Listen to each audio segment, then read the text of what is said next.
Alright guys, we have a problem.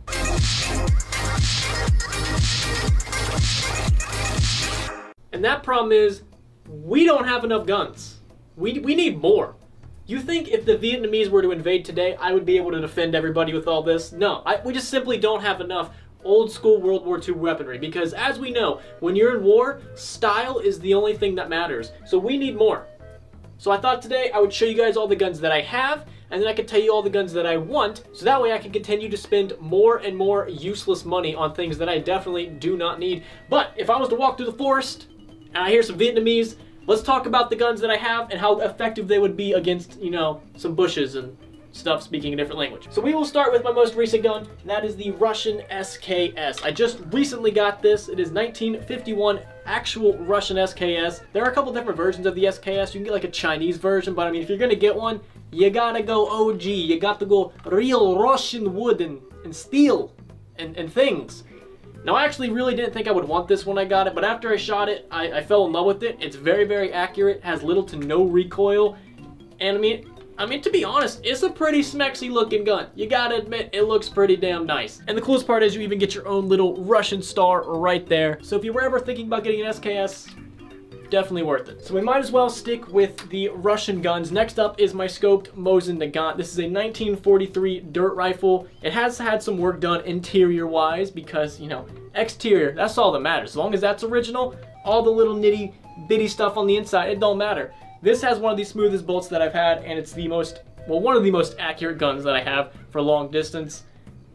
I'm not gonna lie, I love my scoped Kar 98, but I am way more accurate with this than I am with that. And this Mosin round does have some power to it, so whenever you shoot it, you can kind of feel a little bit of kick, but it's definitely worth it. Really, really fun. It's a dirt rifle. It's always gonna work. You gotta love the Russians. They made shit to last. Now, it may have been rugged and, you know, a lot of wood, but they made it to last. So if you are interested in getting a Mosin, try to get one with a scope. I definitely recommend it. They're actually pretty damn cheap, especially for a World War II sniper. Scoped Mosins aren't as expensive as you would think. So if you want a sniper rifle from World War II, Mosin Nagant's probably the way to go if you don't feel like spending, you know, a lot of money or doing a lot of sexual favors. All right, to stick with the Russian theme, we have horse and PPSH.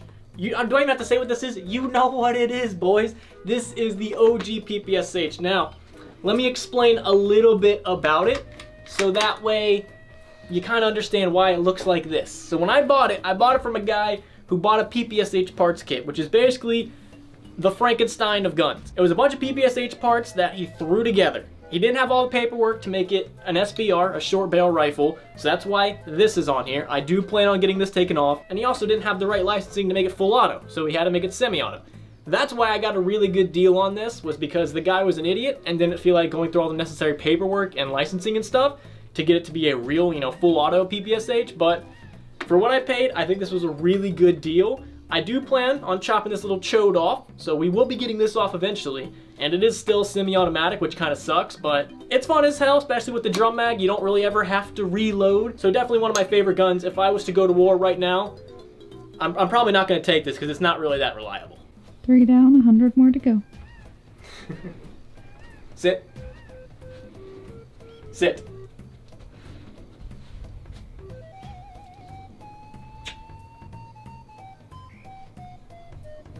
You going into battle with me? You gonna be my war horse? You gotta ride her into battle. Yeah, we go right into battle, aren't we? Mwah. As you hold her hand. Yeah. Go hold my baby's hand. Alright, you guys know what this is. It's the M1 Garand. This is a Korean War era M1 Garand, and it is by far one of the coolest and most fun weapons that I have. You know what it is, M1 Garand. You hear the ping all the time. The next American gun we got is the Springfield. This is the Springfield. If you ever play World at War Zombies, this is supposedly the worst gun in the game because of, you know, 2 shots on insta-kill round 1 or whatever it is. In real life, it's a pretty good gun. Besides the sights are really, really bad. They are some of the worst sights I've ever seen in my entire life. It is hard to hit anything with this gun, and I may have broke the, I may have broke this, I'm not gonna lie, I may have broke it. I'm just gonna blame it on someone else. But there were 2 different versions of this Springfield. There was one with better sights that you could actually get. Can I help you? Are you the one that broke this? Will you quit licking my guns? Will you quit? No, hey, oi, oi. They don't need cleaned. Okay, well that one does, but not that one. Please don't. Those are expensive, sweetie. Hey, sit down. Here, you take Springfield. Go into battle.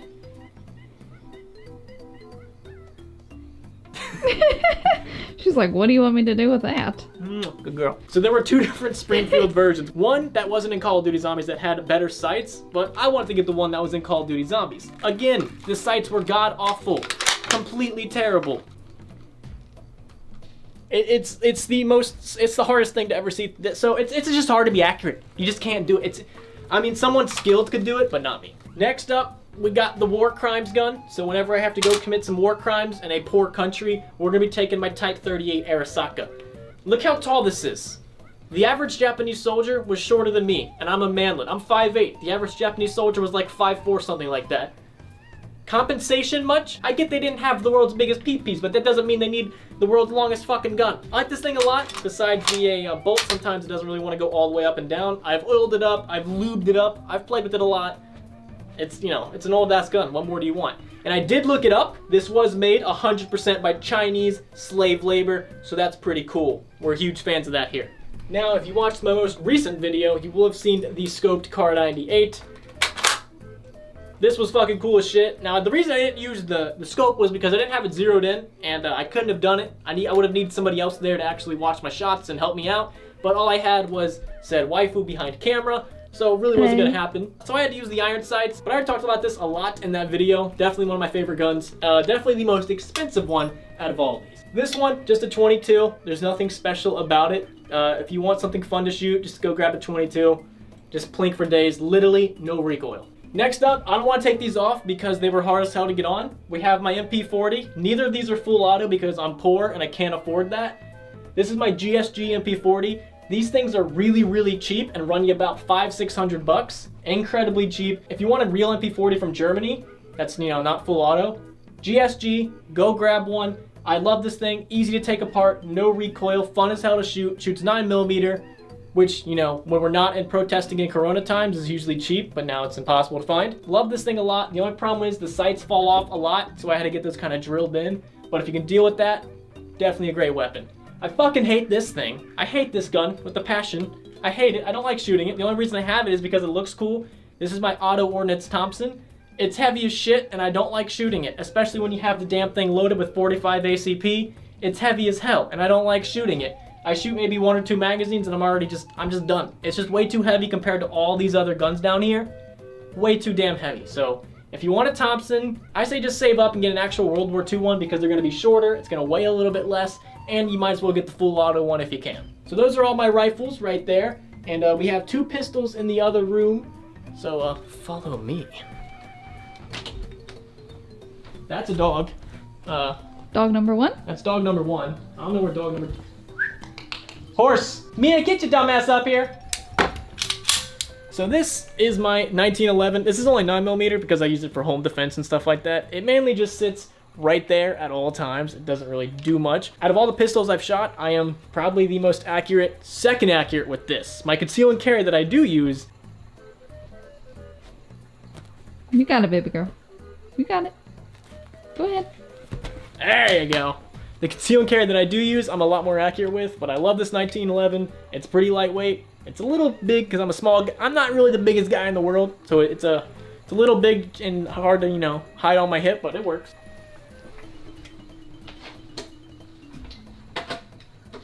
Say hi, Sammy.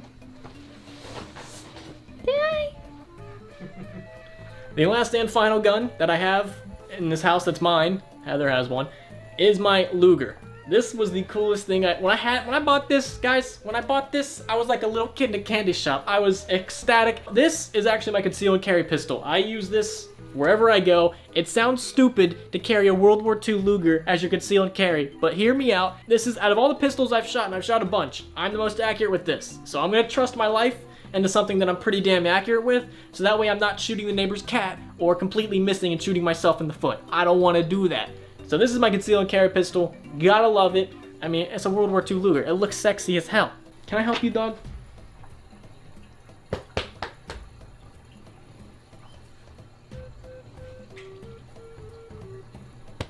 So that has been all my guns. I actually have one more that I don't have yet. I have to go get it, and that is a Mauser C96 Boom Hilda, the one that you use in Origins and Black Ops 2. I own that, just don't have it yet, so when I have it, I'll make a video of it. So let's not step on these guns that are expensive, especially that one.